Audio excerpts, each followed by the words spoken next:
Bueno, y el día de ayer el gobierno dominicano a través del Ministerio de Hacienda y el director de presupuesto presentaron ante el presidente de la Cámara de Diputados un nuevo presupuesto complementario. Recordemos que el gobierno saliente ya había presentado una iniciativa de esta naturaleza, pero fundamentalmente una iniciativa que implicaba nuevos financiamientos, nuevos endeudamientos para poder enfrentar parte de la crisis sanitaria que tenemos en el país. Con este nuevo presupuesto complementario se busca asignar recursos para los programas sociales y las iniciativas de acompañamiento económico a los sectores más afectados, a los sectores más vulnerables que han estado, bueno, siendo impactados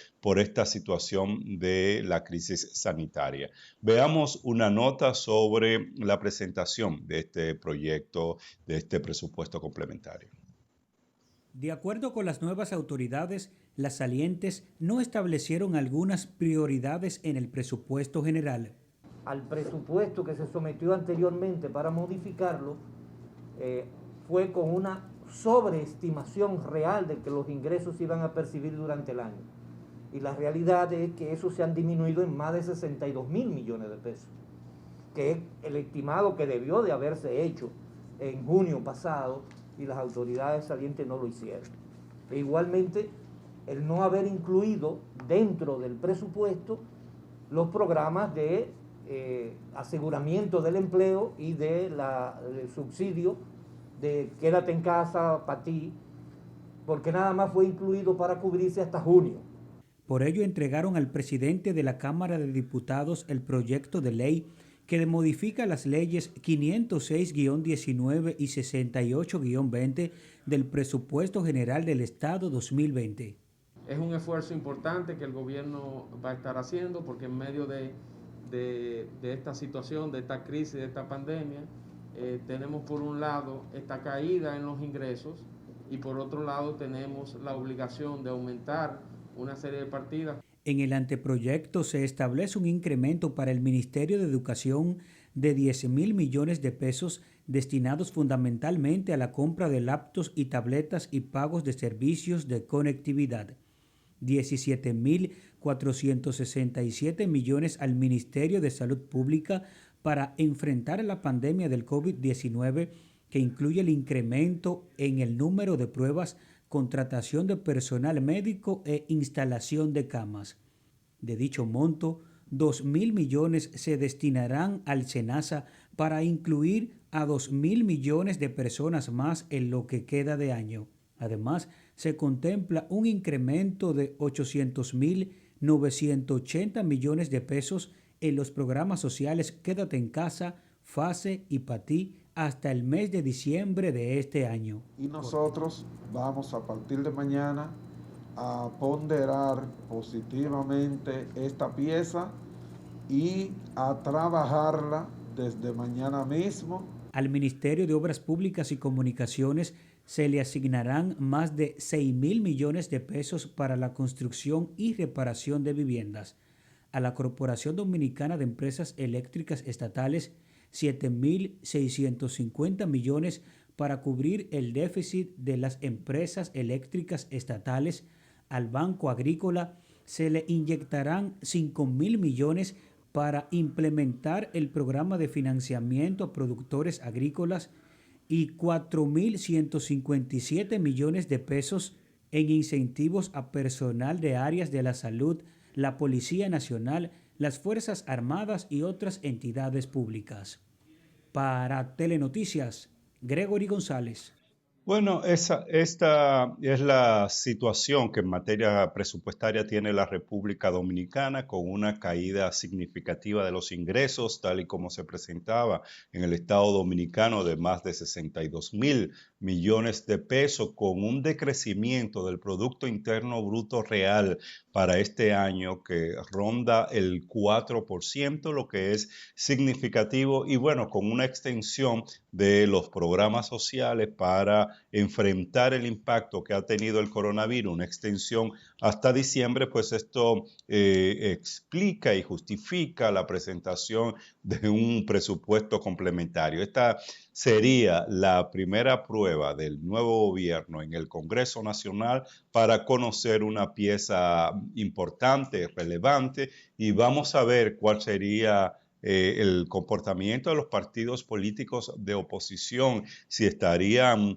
aprobando sin mayores dificultades este presupuesto y si se generaría en el Congreso Nacional el consenso necesario para aprobar esta nueva pieza. Uchi. Bueno, Javier, la verdad que es difícil imaginarse a los legisladores del Partido de la Liberación Dominicana, que es la oposición más numerosa en el Congreso, claro, oponiéndose a esto, porque el que ellos aprobaron lo aprobaron sin leerlo. No nos podemos olvidar de eso. Sin leerlo lo aprobaron, sin leerlo. Y se dedicaron partidas a pagar miles y miles de millones de pesos a suplidores de compras que no están claras. Esa es la realidad.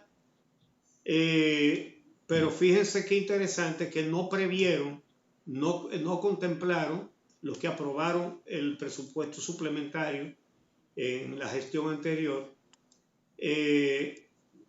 los fondos adicionales para los los programas sociales, como dijo José Rijo. Es decir, que ellos la ayuda social la contemplaron hasta las elecciones. Eso es muy significativo. Pero vamos a otro tema. Señores, el presidente Abinader ha emitido varios decretos que son ciclones batateros para cargos de la administración pública. Ayer dio 3 tablazos. En uno, destituyó a 24 subdirectores de la autoridad portuaria. 24 subdirectores, 24. Pero ¿qué es lo que hace la autoridad portuaria que necesita 24 subdirectores? Yo creo que debería hacerse un informe de qué hacía cada uno de esos 24 subdirectores. Y ahí ven ustedes, 14 subdirectores del Instituto de INAPA, del Instituto Nacional de Agua Potable y Alcantarillado, INAPA, y 29 subadministradores de los comedores económicos. Yo me imagino que había un subadministrador de plátano, un subadministrador de huevo, un subadministrador de arroz, un subadministrador de pollo, un subadministrador de habichuela, un subadministrador de sal, un subadministrador de pimienta. Y ahí nada más van 7 subadministradores. ¿Para qué necesitaba comedores económicos? 29, señores, 29 subdirectores, subadministradores en ese caso. El nuevo administrador de los comedores económicos, Edgar Augusto Félix Méndez, ayer declaró que encontró contubernio entre suplidores de alimentos y funcionarios de los comedores económicos, con manipulación de licitaciones en las cuales se sobrevaluaban los precios de los alimentos. Claro, para eso que sirven todas esas botellas. Es para eso, no para otra cosa. Porque las botellas no se conforman con que les regalen el sueldo, la jipeta, el celular, el guardaespaldas, la secretaria, en fin, el chofer. No, quieren más. Entonces, vamos a poner el cuadro ahí otra vez. Ya dijimos, 29 subadministradores de los comedores económicos, 24 subdirectores de la autoridad portuaria. Pero ¿qué era lo que hacían? ¿Por qué la autoridad portuaria necesita 24 subdirectores? 24, 2 docenas de subdirectores. ¿Cuáles eran los salarios? Vamos a averiguar todo eso. Los salarios, ¿cuáles eran? ¿Por qué el Estado Dominicano, que no lleva agua a todos los habitantes de este país, tira para arriba el dinero de una manera tan grosera, cuyo único fin es evidente, es mantener una clientela política? Eso es todo. Pero qué cara le sale al Estado la clientela política. Señores, 24 subdirectores en la autoridad portuaria, 14 en INAPA.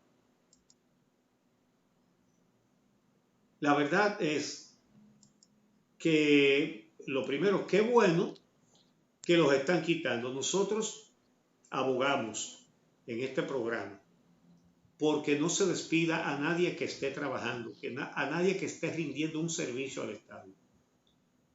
No importa de qué partido sea, incluso no importa de qué tendencia sea, no importa si es danilista, si es leonelista, no deben votar a una gente que está trabajando. Ahora, no deben dejar a una sola botella en su sitio, no pueden. Pero tampoco, ojo, tampoco sustituir la botella. Porque seguro que hay gente aspirando a esas botellas, a que le dan esa ñoña de unos cuartos todos los meses con muchísima ventaja para no trabajar. Entonces, bien hecho quitar ese botellerío, pero que queden suprimidos todos esos sueldos y cargos no puestos, porque no se encargan de nada. Todos esos puestos en la administración pública, que queden vacíos, que no se les ocurra, porque conocemos este país, hay gente aspirando a eso. Pero en Mao, en una reunión del partido para decidir empleos del partido, eso es una barbaridad, del PRM, y el partido tiene algo que decir en reparto de empleo. Eso es la administración pública, eso es el Estado, que no se puede confundir con el partido. Entonces aquí han llegado a hacer lo mismo que hacían los otros. Y hubo una agresión brutal de un dirigente del PRM contra un ex síndico. Brutal, pero brutal, salvaje. Lo suspendieron y supongo que lo van a votar, deberían. Pero eso les indica a ustedes los apetitos cómo andan. Entonces, el presidente, el gobierno, que no se deje llevar de esos apetitos, que su primera responsabilidad es administrar bien el Estado, lo cual no se estaba haciendo. Y el cambio implica nuevas prácticas en ese sentido. Un verdadero cambio no va a sustituir una botella por un frasco.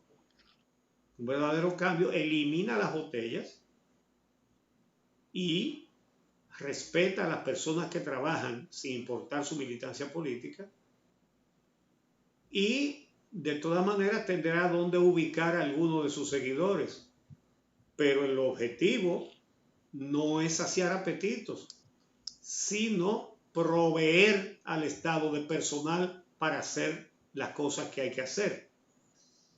Así que estos numeritos indican el festival de botellas que teníamos aquí. Pero eso es una cosa increíble. A esos que pusimos ahí, a los subdirectores de la autoridad portuaria, a los subdirectores de INAPA y los subadministradores de comedores económicos, agréguele usted los vicecónsules, que son una legión de gente cobrando aquí en dólares, cobrándolo aquí. Y hay muchísima gente más con botellas en otras dependencias también. De manera que hay que acabar con todo eso. ¿Cuántos ayudantes especiales del presidente? ¿Cuántos secretarios sin cartera? ¿Cuántos asesores del presidente? Señores, aquí hay asesores en leguminosa. asesor del presidente en materia de leguminosas, y aquí no hay un ministerio de agricultura. Hay asesores gastronómicos, hay asesores en merengue hay asesores. Aquí hay un ministerio de cultura que hace o debe hacer con el merengue lo que le corresponde a un ministerio de cultura, que por cierto, muy satisfactorio que la nueva directora, ministra de Cultura, doña Carmen Heredia, que es una persona que ha cultivado las artes, las llamadas artes cultas, habló de esa cultura popular, de la importancia que tiene el merengue, y eso satisface, eso habrá de traducirse en programas de promoción de nuestra principal expresión popular musical, que forma gran parte del carácter alegre del dominicano, además. Qué bueno que está pensando en eso. Pero, ¿y para qué él necesita un presidente, un asesor en merengue, un asesor avícola? Hay un asesor avícola. Hay asesores en todo que nunca han escrito un trabajo de asesoría, que es lo único que justificaría relativamente un sueldo del Estado. Esa piñata se tiene que acabar. Por otro lado, Javier, está el caso de Yaciel Morel Tejada, el del café caliente, el agresor, que se entregó ayer. Y quiero comentar rápidamente dos cosas. Su abogado, que es el doctor José Rafael Ariza, justificó la agresión de él a la joven empleada de una bomba de gasolina, diciendo el abogado, y voy a decir la cita que le publican los periódicos, sus palabras textuales: en estos días de pandemia, todo el mundo está alterado. Óigame, su cliente es el único que le ha tirado 2 vasos de café caliente en los ojos a una joven indefensa. Es decir, aquí no andan 5 millones de hombres alterados tirándole café caliente en los ojos a 5 millones de mujeres. El único que ha hecho eso es el cliente suyo, doctor. Busque otra justificación. Bueno, es que no tiene justificación realmente. Pero además, él dijo que su defendido está muy afectado porque está en un proceso de separación con su pareja.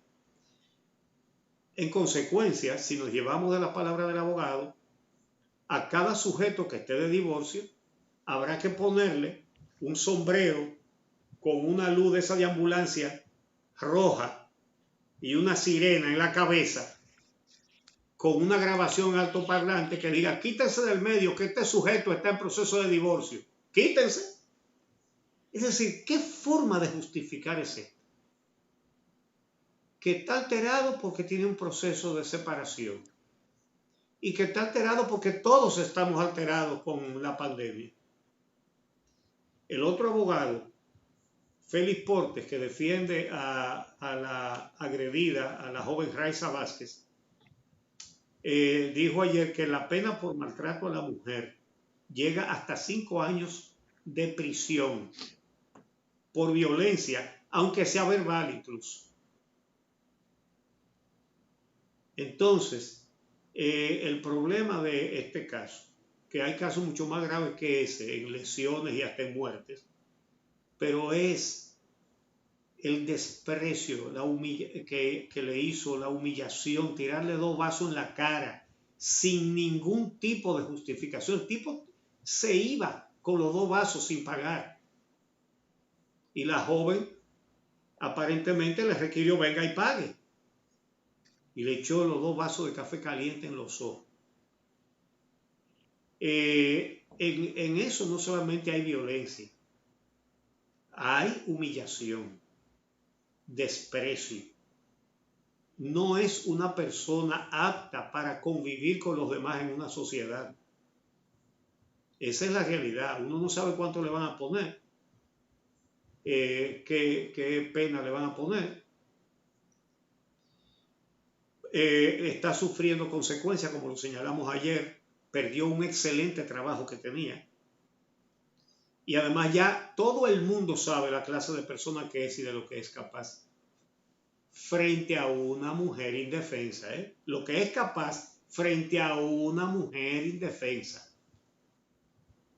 Porque además, como dice el abogado, que todos estamos alterados por la pandemia, ¿cómo es que nadie se ha alterado con un policía que tenga una macana en la mano o un revólver? O uno de los soldados que están de noche con fusil en las manos. Nadie se altera con él. La verdad es que hay defensas que no son como muy felices. Vamos a hacer una pausa. Y regresamos entonces con una de nuestras dos entrevistas estelares de hoy. Vamos a conversar con Roberto Herrera, que es el gerente en el país de Interenergy Group, el grupo Interenergía. También es el director ejecutivo de la Compañía de Electricidad de San Pedro de Macorís, CESPM, y también del Consorcio Energético Punta Cana Macao, CEPEN. Vamos a hablar de la energía renovable, de los automóviles eléctricos y de todo eso que tiene mucho interés para todos. Desde que el presidente fue a su juramentación en un carro eléctrico, hay mucha gente pensando, óyeme, pero eso está interesante. Y aquí hay varios carros eléctricos circulando. Vamos a hablar de todo eso con Roberto Herrera cuando regresemos.